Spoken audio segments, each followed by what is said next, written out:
Hi everyone, and welcome to Singapore. I'll be staying a few days, and I will be showing you everything about this city, about the people that I will be meeting. So far, I only got 2 people that I'm supposed to meet, but I'll be going and talking to people.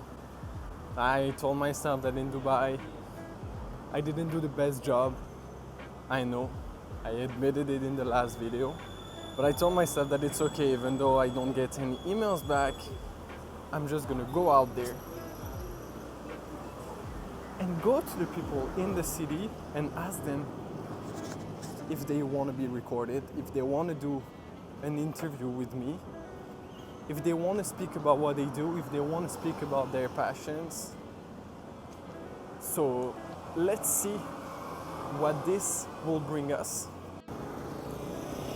In terms of temperature, we're about in the 30 degrees, but it's 71% humidity, so it's extremely hot, but it doesn't feel as hot as Dubai, so that's the good thing. Another thing that I wanted to tell you is that we are 4 hours away from Dubai, which means I'm a bit jet lagged, just a little bit. The good thing is then we'll be heading to Seoul as well as Tokyo, and these places are 1 hour away from here. So that is the good thing. All right, I'm gonna stop talking. I'm gonna see what this city is gonna bring to me. I'm gonna record everything as always. I'm gonna show you everything. Okay, let's do it. See you soon. So, I found myself at the convention center here in Singapore, and I just saw that they are having a massive food tech event, which means food and technology combined. I'm gonna see if I can get myself in there. I'm gonna tell them that I'm on a world tour, I'm a founder of an agency that can give you some exposure. I saw the price of the event is a few $100s, so definitely not paying that kind of money. If you don't see me in a food tech event in 2 minutes, I failed. If you see me, then it worked. Let's go. Today I am with Lloyd, and he's gonna present yourself and present the company that he had built. Hi.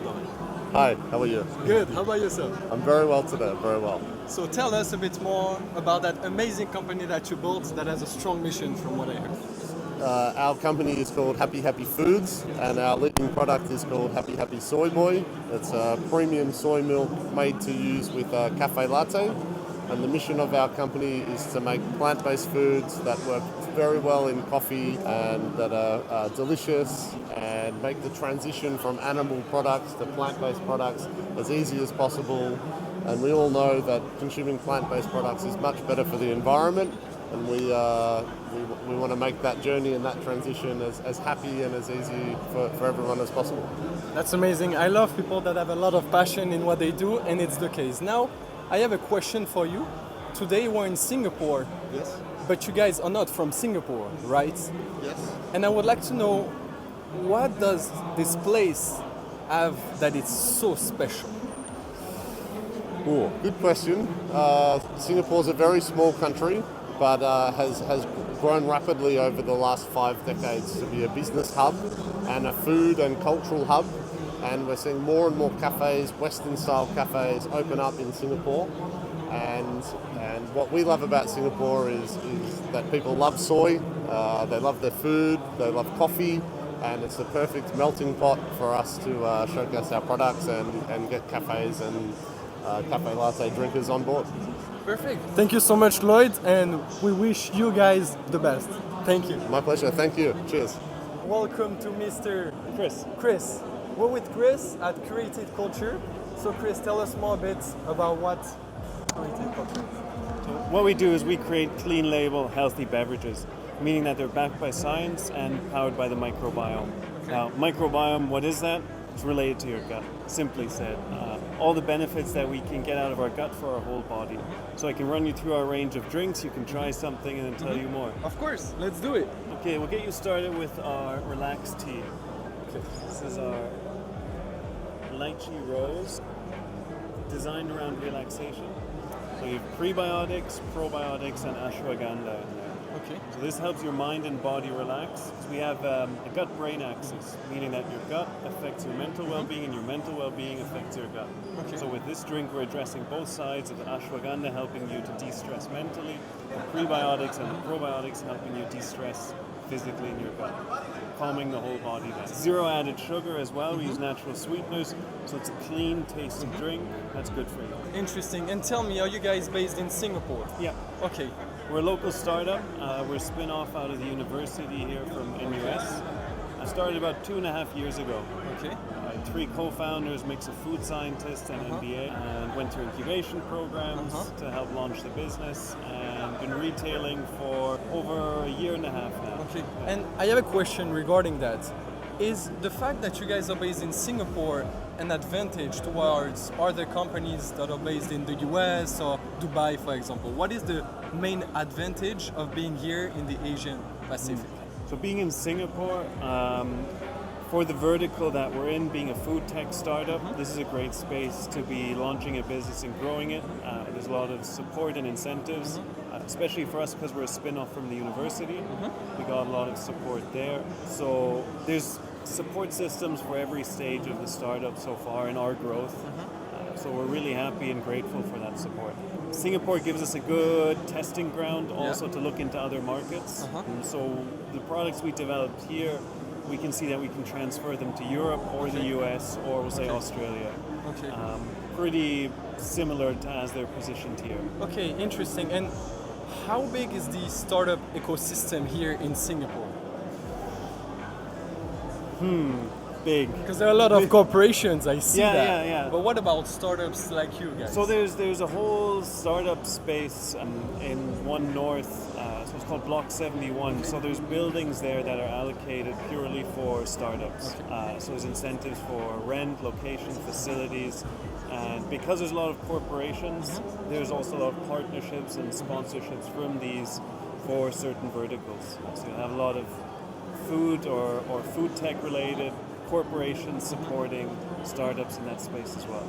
Okay, perfect. Thank you so much, Chris, and You're welcome. I hope the best for you. Yeah, thank you. Today I'm with Karen, with their brand that they built called Half Long Tea, and she's going to tell us a bit more about the brand and how amazing their tea is.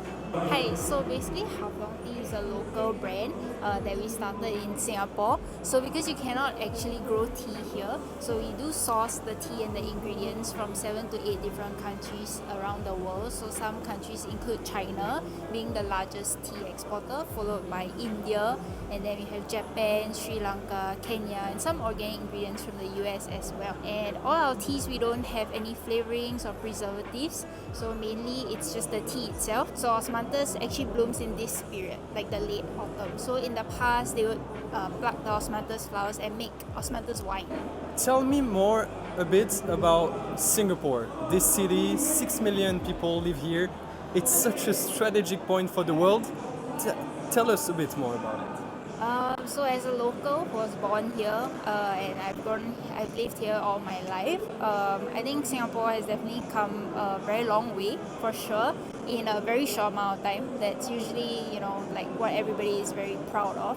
Yeah, and everybody here, I mean, we love everyone from overseas as well. Like we love the safety, the globalization, like how it has brought so much cultures to our country. I think definitely has made the country very colorful. Yeah, very interesting, very colorful, and personally, as a local, I'm always amazed how such a tiny island state with like barely any resources has managed to, made a name for itself on the global stage. I think that's actually very difficult and quite amazing how we've positioned ourselves every step of the way. Yeah. Thank you so much for this, and we wish you guys the best. Thank you. Thank you. I hope you've enjoyed these interviews as much as I did. As you can imagine, I did, yes, get into this event, which was unbelievable. Amazing conversations, amazing people, amazing companies. Right now marks the end of my day, and I'll leave you with some beautiful footages of this place around. See you.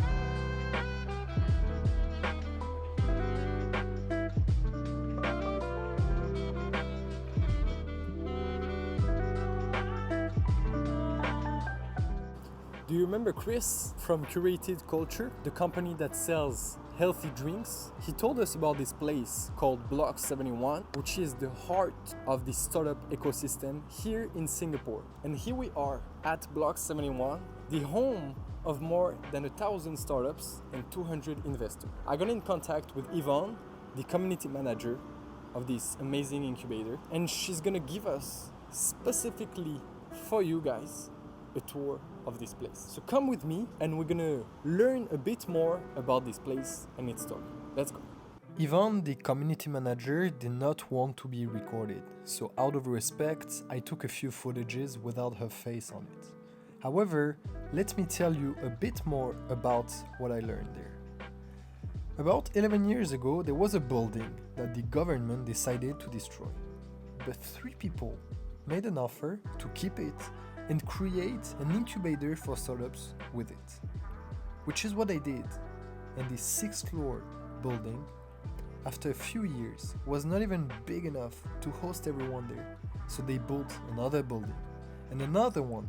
And in this time frame, 11 years, they created an entire startup village, which is now called Block 71, and has dozens of other incubators called Block 71 across the world, not to mention San Francisco and also South Korea. This incubator is in collaboration with NUS, National University of Singapore, which does a lot of research, and the advantage is that there are more than 100 patents available for students to pick and start building with any patent.